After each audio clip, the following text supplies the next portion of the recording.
Hello, it's Philip Taylor speaking from Richmond Green Chambers in London. Today I'm looking at a book which has come to us from Wildy, Simmonds and Hill Publishing, based in Lincoln's Inn, Archway. This is Drink and Drug Drive Case Notes, now in a third edition, is written by P M Callow, that's Pauline Callow. It's a very interesting book, very useful because it's a case book. And in fact, since the previous edition, she's added quite a lot of new case law, and I'll talk about that in a minute.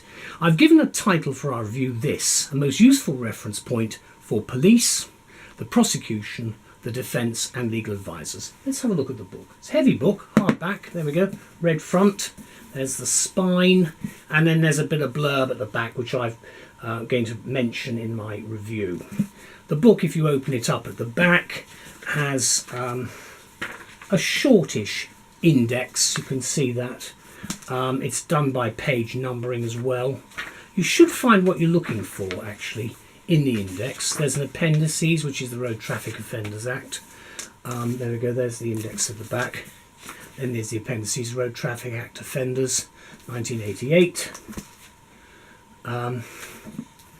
Then at the front, there's the front page there. Dr.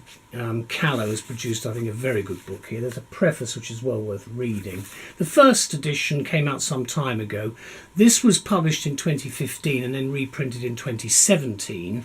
And I believe there is, in fact, another book now available. I haven't seen it yet. Anyway, the preface is dated the 24th of April 2015. And I do find it very, very helpful. Now, the contents section are also very helpful because you can see very detailed chapters looking at the particular areas. Depending on what you're doing and what has happened to your client, you can see, you should be able to find, even from the contents section or the index, quite a lot of information. Then you have the cases. Case law is very important here. It does help. You can see a lot of cases all the way through.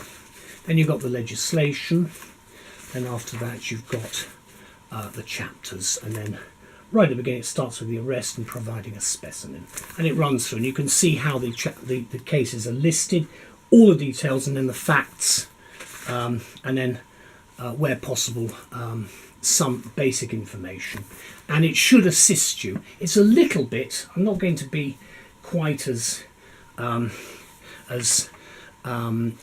comparative as some would be, but it's a little bit like some of the notes from the Criminal Law Review, but it's done in a different way, and it's very directly related to this particular area of drink and drug drive cases. In other words, you've been drinking and driving or taking drugs and driving. And can I just say that drugs have become a much more prevalent offence in recent years, because there's basically a cocktail that people are taking of both drink and drugs, and that really does cause a lot of problems. What do we say about the book? Well, this. The proven excellence of this title from Wildy, Simmonds and Hill Publishing is shown by the need for a reprint in 2017 of the third edition, which came out in 2015. And as I say, this is just on at the end of 2018, 2019, and I'm reviewing this, and I believe a new book is on the way if it hasn't already been published, because there has been quite a lot of new case law. Case law, of course, is always moving forward, as the current expression runs. So I welcome Dr. Pauline Callow for the inclusion of 75 new cases for this edition, summarising drink and drug driving cases since 1984. We can't really go back earlier than that, because I think looking at the way things are at the moment, the techniques and technology and everything else, things have changed a great deal since the basically the mid-80s. And as the author says, quote, many thousands of people are prosecuted each year for drink and drug driving offences. It's a very substantial area for the police. The legislation favours the prosecution in a number of ways. For instance, by requiring those under investigation to give evidence against themselves in the form of specimens of breath, blood or urine.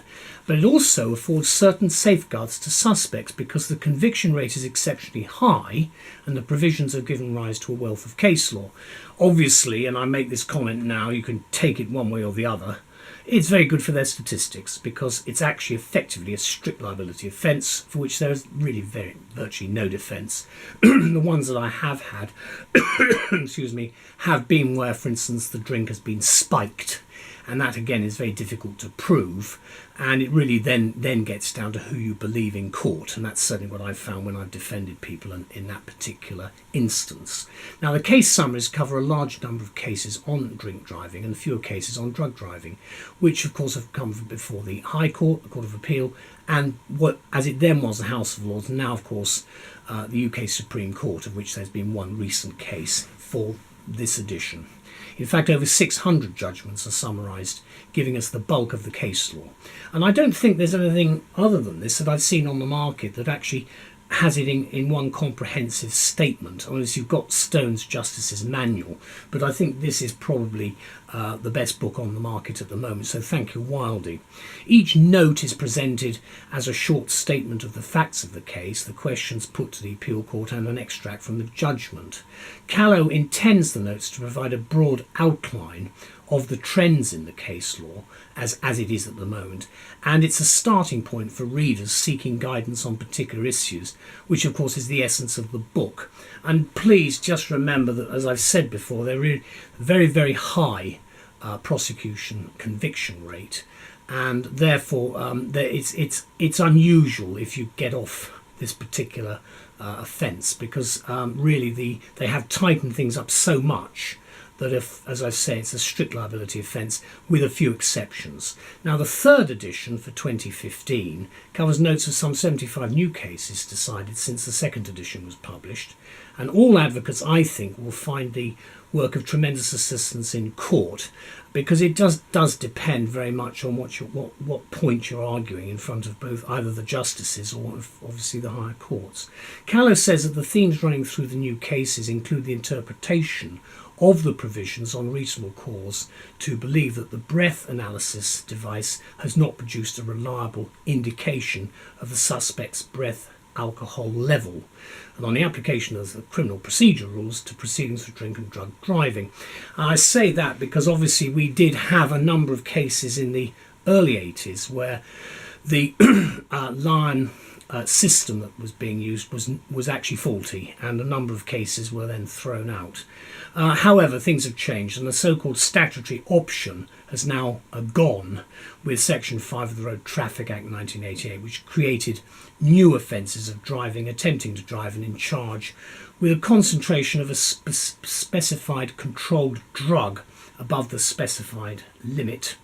And that has come obviously into force since 1988, and the offences are framed in much the same terms of the excess alcohol offences, but testing will be by the analysis of blood or urine only. And you can see then that they have actually been able to narrow the prosecution requirements down, which means of course they have a very high success rate, which of course for the police is marvellous, because that means they're not going to be successful in the number of burglaries that they look into, if any, and small thefts, which of course they don't basically bother with anymore. And the reason for that being that it's much more difficult to obtain a conviction, whereas these are very easy cases to get convictions, and it helps the statistics. The last point I would make is, while much of the case law concerning drink driving will be relevant, the new provisions will no doubt give rise to their own body of case law in due time. Drink, Drug and Drug Drive Case Notes was first published, and it was then called Drink Drive Case Notes, purely and simply on that side of it. And it was a product of a collaboration between Lion Laboratories, who made the equipment, and they're the manufacturers obviously of much of the breath testing equipment which is used in the UK and throughout the world, and that was done obviously in collaboration with Dr. Callow. And the end product now is this book, which, as I say, I think is the leading book in its field. This book, the one I'm looking at, was published on the 29th of June 2015, and clearly we're now looking, even though it's been reprinted in 2017, we're looking at a new edition. A big thank you anyway to Wildy for producing this work, and let's just have one last look at it. There's the front, spine, and then the back.